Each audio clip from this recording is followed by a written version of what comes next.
2001 को ठीक 22 साल पहले मणिपुर जल रहा था। ठीक 22 साल पहले मणिपुर जल रहा था। हाईकोर्ट जला, विधानसभा जला, इंफाल जल रहा था, मणिपुर जल रहा था। तब प्रधानमंत्री श्री अटल बिहारी वाजपेयी जी थे। 22 साल बाद वही मणिपुर जल रहा है और आज मुख्य प्रधानमंत्री श्री नरेंद्र मोदी हैं। बीजेपी की विभाजनकारी राजनीति, बीजेपी की ध्रुवीकरण की राजनीति मणिपुर को जलाया था 2001 में और अभी जला रहा है 2023 में। नमस्कार, जनसंवाद में आपका स्वागत है दोस्तों। इस वक्त की बड़ी खबर निकल के आई है। मणिपुर दंगे को लेकर खुल गई है पूरी तरीके से भाजपा की पोल। बिग ब्रेकिंग, भाजपा के इशारे पर हो रहा है मणिपुर को तोड़ने और विभाजनकारी ध्रुवीकरण की साजिश। बिग ब्रेकिंग, कांग्रेस ने किया खुलासा, कहा 22 साल पहले, इससे पहले दंगा हुआ था जब केंद्र में मोदी थे। अब एक बार फिर से 22 साल बाद ये दंगा हुआ है जब केंद्र में बीजेपी की सरकार, यानी पहले अटल थे, अटल बिहारी वाजपेयी थे प्रधानमंत्री, तब दंगा और आज दंगा। ये मोदी और गृहमंत्री के इशारे पर हो रहा है दंगा, तोड़ने की हो रही साजिश। राष्ट्रपति से मिला कांग्रेस का प्रतिनिधिमंडल, कर दिया बड़ा ऐलान। बताएंगे इनके बारे में। दूसरी बड़ी खबर निकल के आई है। सीडीएस ने खोल दी है बीजेपी की पोल, कहा मणिपुर हिंसा उग्रवाद नहीं बल्कि ये जातीय संघर्ष है। जबकि बीजेपी के सीएम ने कहा था ये एक उग्रवाद और अलगाववाद की बात कर रहे हैं। तो ये बड़ी खबर, करारा तमाचा दिया है सेना के जवान ने। सीडीएस चीफ ने भी बीजेपी के मुख्यमंत्री को मुंह पे करारा तमाचा मारा है। बताएंगे क्या कुछ है। जातीय दंगों के बीच बीजेपी की खुफिया साजिश का खुलासा कर दिया है कांग्रेस ने। अगली खबर, आज अमित शाह पहुंचे हैं चूड़ाचांदपुर में। दौरा किया गया है दंगाई इलाकों का, लेकिन नहीं शांत हो रहा है माहौल, बेहद खराब। जातीय हिंसा में 45 लोगों का हुआ एनकाउंटर। अब सेना के कारनामों पर भी खड़े हुए सवाल, तो एक एक करके विस्तार से आपको बताएंगे। जहां अशोक गहलोत ने सचिन पायलट को लेकर कर दिया ऐलान, तो विस्तार से बताएंगे। लेकिन उससे पहले एक छोटा सा निवेदन, अगर आपने चैनल को सब्सक्राइब नहीं किया तो पल पल की अपडेट के लिए चैनल को सब्सक्राइब करना ना भूलें। दोस्तों, दरअसल पहली बड़ी खबर निकल के आई है, बिग ब्रेकिंग, जहां भारतीय जनता पार्टी पर कांग्रेस पार्टी हुई हमलावर। कहा 22 साल पहले थे मणिपुर जल रहा था, तब प्रधानमंत्री थे अटल बिहारी वाजपेयी। आज एक बार फिर से जल रहा है मणिपुर, मोदी हैं प्रधानमंत्री। इसका कारण बीजेपी की विभाजनकारी व ध्रुवीकरण की राजनीति। मणिपुर जल रहा था लेकिन पीएम और गृहमंत्री कर्नाटका चुनाव में व्यस्त थे। आज भी पूरी तरीके से मणिपुर जल रहा है। उन्होंने चौंकाने वाला खुलासा करते हुए कहा है कि ये बीजेपी की एक सोची समझी साजिश है। मतलब भाजपा का शासन जो है वो पूरी तरीके से बीजेपी शासन में अलगाववादी और इस तरीके से ध्रुवीकरण की राजनीति चरम पर होती है और उन्हीं के जरिए जो है वो मणिपुर को तोड़ने की कोशिश की जा रही है। मणिपुर में दंगा भड़काने की सोची समझी रणनीति बीजेपी के द्वारा की जा रही है। उन्हें सीधे तौर पर कहा है कि आज कांग्रेस पार्टी का डेलीगेशन जो है वो मुलाकात किया है। कांग्रेस पार्टी का उच्च स्तरीय डेलीगेशन राष्ट्रपति से मिला है। इस डेलीगेशन की अध्यक्षता कांग्रेस अध्यक्ष खड़गे ने की है। मणिपुर में जारी हिंसा के बीच लेकर डेलीगेशन की ओर से एक मेमोरेंडम राष्ट्रपति को सौंपा गया है। सुनिए क्या कुछ कांग्रेस ने खुलासा किया है और कहा है कि इस पूरे मामले में बीजेपी पे जो सवाल खड़े हो रहे हैं उसकी जांच होनी चाहिए। 2001 को ठीक 22 साल पहले मणिपुर जल रहा था। ठीक 22 साल पहले मणिपुर जल रहा था। हाईकोर्ट जला, विधानसभा जला, इंफाल जल रहा था, मणिपुर जल रहा था। तब प्रधानमंत्री श्री अटल बिहारी वाजपेयी जी थे। 22 साल बाद वही मणिपुर जल रहा है और आज मुख्य प्रधानमंत्री श्री नरेंद्र मोदी हैं। बीजेपी की विभाजनकारी राजनीति, बीजेपी की ध्रुवीकरण की राजनीति मणिपुर को जलाया था 2001 में और अभी जला रहा है 2023 में।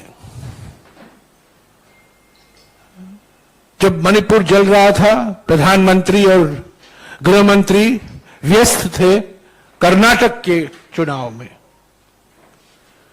3 मई से मणिपुर जल रहा है। लोग मारे जा रहे हैं, तनाव है, हिंसा है, अशांति है, पर इनको कोई परवाह नहीं था। अपडेट निकल के आई है, मणिपुर की जो हिंसा है वो जातीय संघर्ष है, ना कि उग्रवाद। सीडीएस का बड़ा ऐलान निकल गया है, जबकि बीजेपी के मुख्यमंत्री कह रहे थे कि असल में यह है उग्रवाद। तो ये करारा तमाचा लग गया है। दरअसल मणिपुर में 30 मई से जारी हिंसा के बीच chief of defence staff CDS general Anil Chauhan ने मंगलवार को पुणे में कहा है कि राज्य में हालात सामान्य होने से थोड़ा वक्त लगेगा। जनरल चौहान ने कहा है कि राज्य में हिंसा दो जातियों के बीच संघर्ष का परिणाम है, इसका उग्रवाद से कोई लेना देना नहीं है, जबकि ये कानून व्यवस्था का मामला और हम राज्य सरकार की मदद कर रहे हैं। 28 मई को मणिपुर के मुख्यमंत्री एन बीरेन सिंह ने बताया था कि हिंसा राज्य में शुरू होने के बाद पुलिस ने एनकाउंटर में 40 उग्रवादियों को मारे थे। सीएम ने इन्हें मिलिटेंट बताया था और इसे एक उग्रवाद का रूप दिया था। मुख्यमंत्री ने कहा था कि हिंसा में शामिल मिलिटेंट आम नागरिकों के खिलाफ M16 AK-47 असॉल्ट राइफलें और स्नाइपर गन का इस्तेमाल कर रहे थे। अब इस पूरे मामले में सबसे बड़ा सवाल यह है कि क्या ये जातीय संघर्ष है या उग्रवाद है, क्योंकि उग्रवाद एक अलग चीज़ है, जातीय संघर्ष एक अलग चीज़ है। अगर जातीय संघर्ष है तो फिर इतने बड़े पैमाने पर 45 से 50 लोगों की हत्या कर देना ये भी अपने आप में 302 होता है। संविधान इसकी इजाज़त नहीं देता है। मणिपुर में और भी तरीकों को शांत कराया जा सकता है, लेकिन एक तरफ बीजेपी पे आरोप लग रहे हैं कि बीजेपी साजिश कर रही है दंगे कराने की, और दूसरी तरफ इस तरीके से हत्याएं, ये कहीं ना कहीं कांग्रेस ने सवाल खड़े किए हैं। इस बीच कांग्रेस का डेलीगेशन राष्ट्रपति से मुलाकात किया है। सीधे तौर पर खड़गे ने नेतृत्व में पार्टी नेताओं ने डेलीगेशन में राष्ट्रपति से मुलाकात की और मणिपुर में जारी हिंसा को लेकर मेमोरेंडम भी सौंपा है। इस बीच हिंसा के चलते अब तक करीब 100 लोगों की जान गई है। जहां आज अमित शाह जो है वो मणिपुर दौरे पे हैं और उन्होंने चुराचांदपुर से लेकर हिंसा प्रभावित इलाकों का दौरा कर रहे हैं। तो पूरी तरीके से सिचुएशन खराब होने के बीच जो है वो ये बड़ी खबर निकल के आई है, जहां सेना के जवान का ये सेना सीडीएस का ये बयान अपने आप में कई मायने में महत्वपूर्ण है और ये सोशल मीडिया में तेज़ी के साथ वायरल हो रहा है। तो सवाल खड़े हो रहे हैं इस तरीके से बीजेपी सरकार पर। सुनिए क्या कुछ कहना है मणिपुर के ही कांग्रेस के नेताओं को, जिन्होंने चौंकाने वाला खुला। चीफ मिनिस्टर चाहते, राज्य सरकार और केंद्र सरकार चाहते तो 3 और 4 तारीख की घटना से ये हिंसा बंद हो सकता था, लेकिन हिंसा होता रहा, हिंसा को होने दिया गया। पुलिस स्टेशन और बटालियंस की आर्म्स को लूटने दिया गया और हिल में वैली में दोनों तरफ में हिंसा को फैलाया गया। भारतीय जनता पार्टी की सरकार कम्युनल दंगा फैला करके 1991 से 1990 से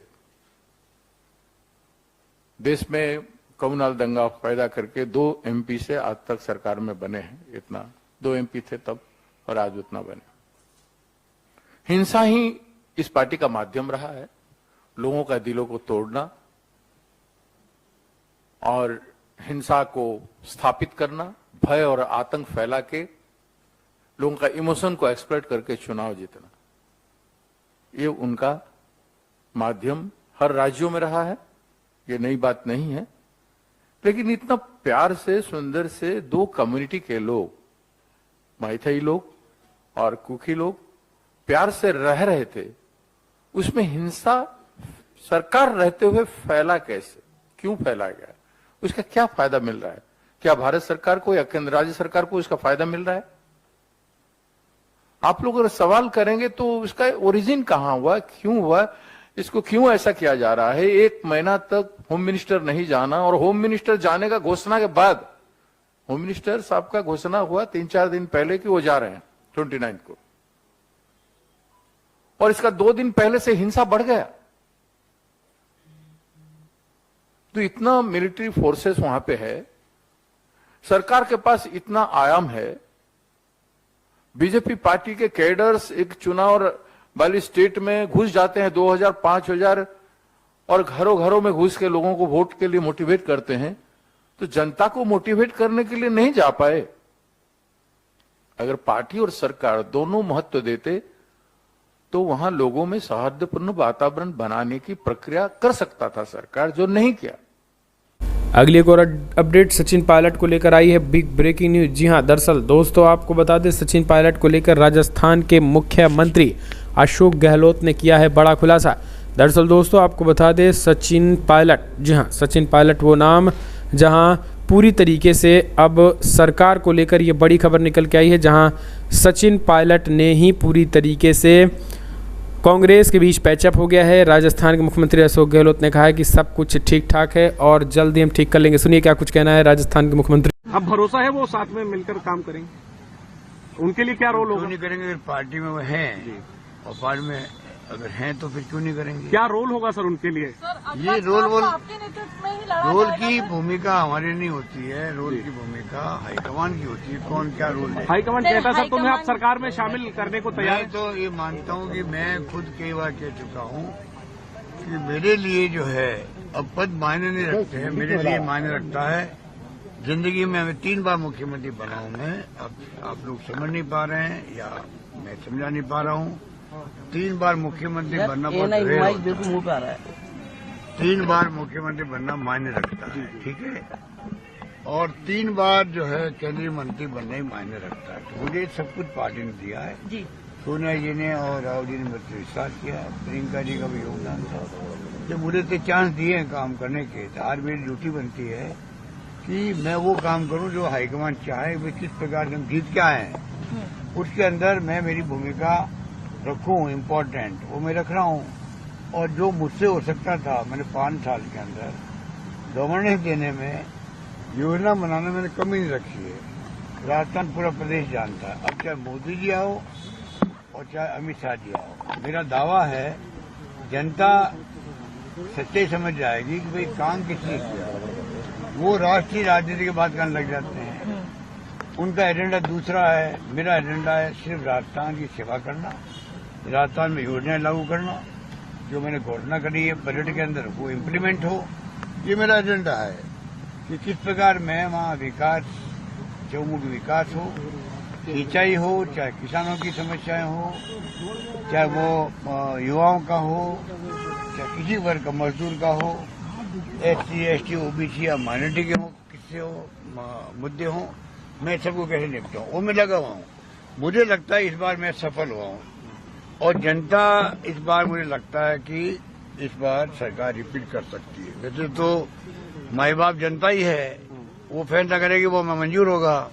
मुझे एहसास होता है जब मैं जाता हूँ दौरे में और जो लोग मुझसे मिलते हैं, जिस प्रकार से युवा मिलते हैं, महिलाएं सब मिलते हैं, अति उत्साह उन लोगों के अंदर है। और मैं जगह जगह रुकता भी हूँ, बात करता हूँ उनसे, मीटिंग करता हूँ, तो मुझे ऐसा लगता है कि इस बार लोग मुझे वापस रिपीट करके बताएंगे। चाहे वो कितने धन बल खर्च करेंगे ये बीजेपी वाले, अभी भी ये भ्रमित करें लोगों को छोटी बातों को लेकर के। इनके बारे कहने को मेरे खिलाफ में, मेरी सरकार के खिलाफ कुछ है नहीं। तो मेरा ध्येय वो है बस। सचिन